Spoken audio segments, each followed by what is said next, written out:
Hello and welcome to this edition of Ask Dr. Robyn. I'm Dr. Robyn Silverman, Child and Teen Development Specialist and the creator of the Powerful Words Character System. Today's letter is from Nancy M. in New Jersey, who writes, Dear Dr. Robyn, we are finally back in school part-time, and I've noticed that some of my kids' friends are pretty rude. They're rude to their parents, they're cold to their friends. My daughter has said that some kids won't let her play with them, and my son has told me that some of the kids won't let him sit with them on the bus. It's very cliquey.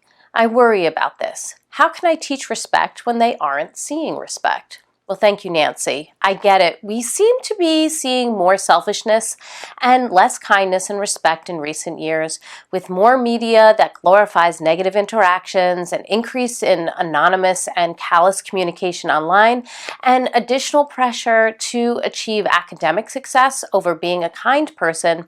Respect can get lost. Is it just a hunch, or is there something wrong? Many studies tell us that children's moral character has declined. The majority of parents believe that children are learning to be less kind and respectful, and many adults say moral values are getting worse. Empathy is waning, narcissism is increasing. You may have remembered this from the podcast episode I did with Michelle Borba, who's the author of Unselfie, on how to talk to kids about anything. We've got to do something. It doesn't have to be this way. As parents and key adults in children's lives, we can inspire kids to be more respectful. So here are some ways to highlight and motivate respect in our lives. First, make your expectations clear. You want respectful, kind kids. Make sure your children have heard about your values and expectations clearly and consistently. What do you want to see? How do you want your children to act? Emphasize the actions you hope to see. Number 2, praise respect.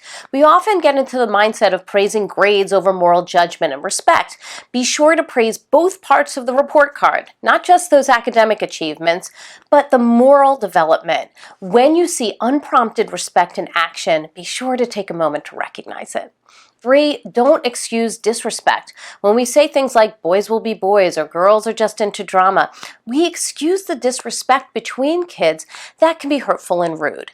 When you see disrespect, be sure to discuss it. Ask your child what he or she thought of when she saw that disrespect in action. Number 4, teach respect skills. From opening doors for people, when standing up for somebody who's been bullied. Children need to learn respect. These are not innate, so show them what you want to see. That's all for this edition of Ask Dr. Robyn. Please continue to send in your questions and they may be featured next time. In the meantime, make it a very powerful month. Thank you, everyone.